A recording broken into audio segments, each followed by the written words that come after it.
Okay, in this video I'm going to demonstrate how to use special stitches. I'm going to demonstrate how to use the special stitch we've just created, the column type stitch, the 1 centimeter special stitch, and how that looks. And I'm also going to demonstrate how to use an existing special stitch, a smaller, more purpose-built special stitch that looks like a bean.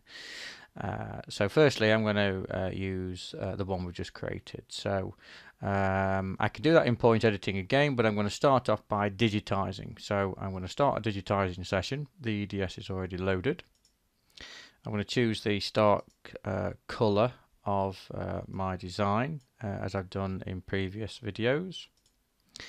I'm going to mark the origin of my design, so all stitches are going to be relative to this point, which is in the center, and I'm going to put 1 stitch there first. All these stitches I'm putting down so far is using the left mouse button, which is classed as a running stitch. So in this first example I'm just going to put a stitch all the way over here. Again, this is condensed format. When we save it to expanded format, it will place stitches no bigger than 121 points or 1.2 centimeters or 12 millimeters. So I placed the stitch there just to demonstrate how the special stitch will look when it places it end to end. So here's the icon that inserts a special stitch and gives us a gallery of special stitches that's available. And here's the one I created in the previous video, which is a 1 centimeter, a little bit too big, but to demonstrate a good demonstration for this purpose. So I'm going to choose that.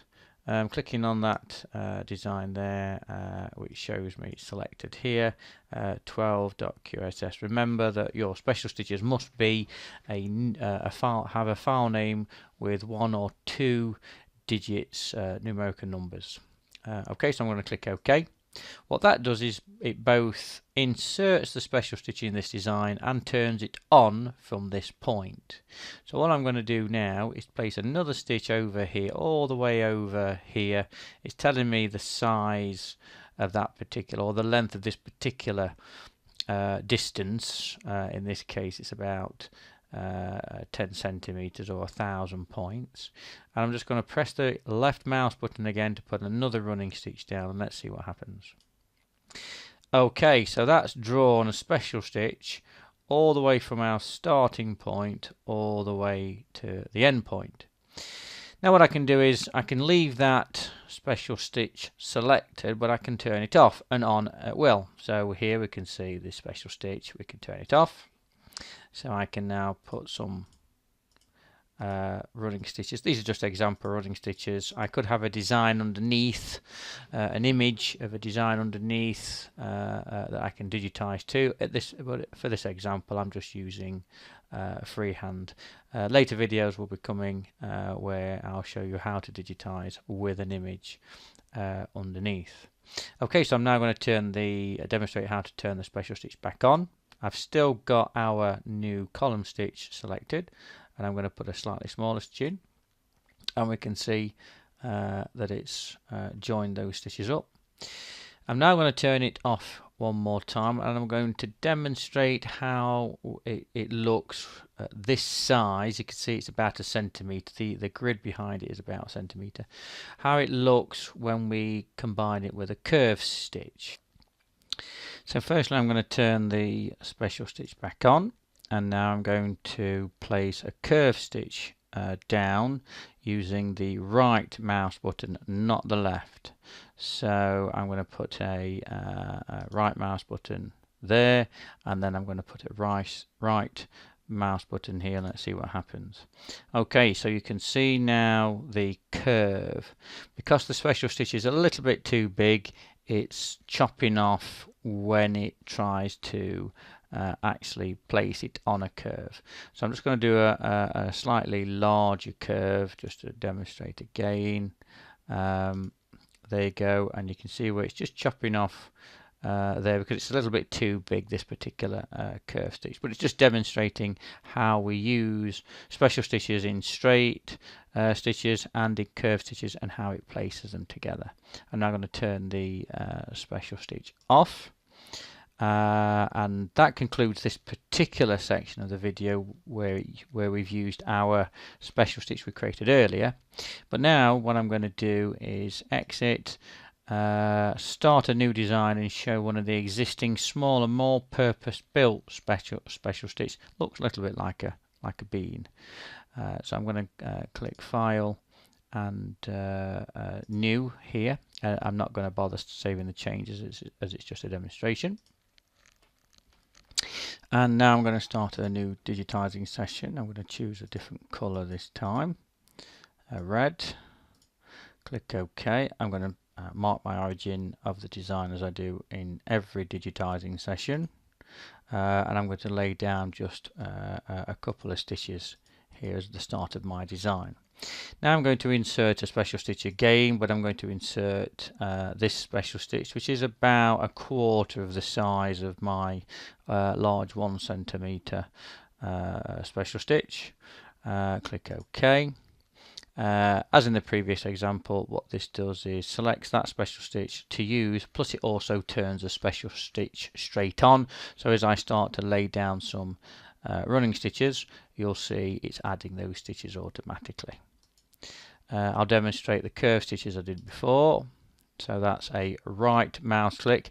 These previous ones are left mouse clicks, which is just a running stitch. This is a curved, so a right mouse button and then another right mouse button. And as you can see, because these are a smaller special stitch, they lay down a lot better than the our demonstrated larger special stitch.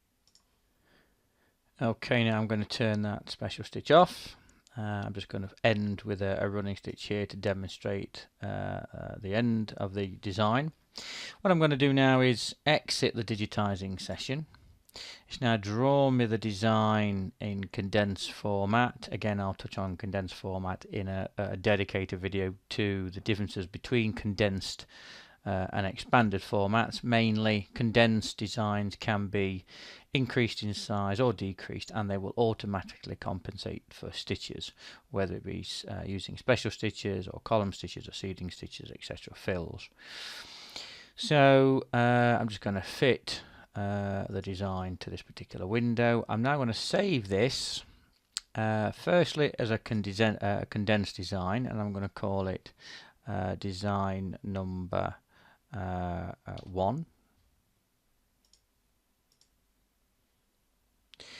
And that's my condensed design. But now what I'm going to do is, you can't run a condensed design on a machine. You need to convert it to expanded or into another particular format. For this example, just to demonstrate to you what the stitches actually look like in the design, I'm going to save the design as an expanded. I've already saved it as 1, so I don't need to use save as. I could use save as if I wanted to save it as a different name. So I'm now going to save it as expanded.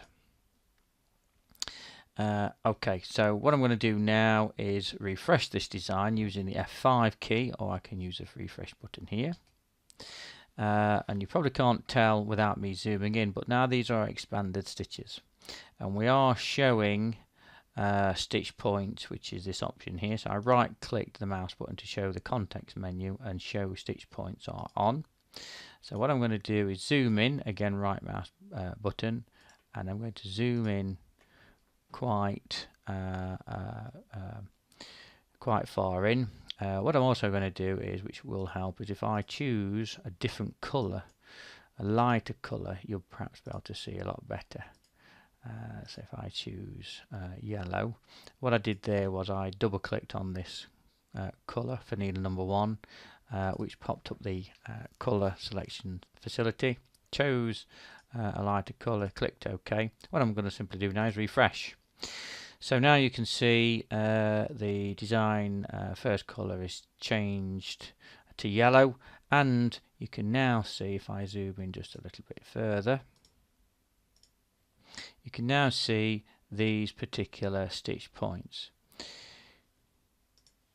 So to help even further, what I'm going to do is use the point editing facility. Again, I click the right mouse button to go into point edit, or I could have clicked this point edit facility here. So what I'm going to do is just click in this area to select to pick up a stitch, and as you can see I picked up a normal stitch, a normal expanded stitch, and as I use the page down button to thumb my way through the design, you'll see how the stitches are laid down. So I've picked up halfway through that special stitch. So this is the actual start of the special stitch here, and you can see how it jumps, goes around. Each of the black dots indicate an actual stitch where the needle will penetrate the material, and then back again, and it starts again on the next special stitch. So that's how it's joining them together. Okay, so that concludes this video on how to use special stitches, incorporate special stitches in your own designs.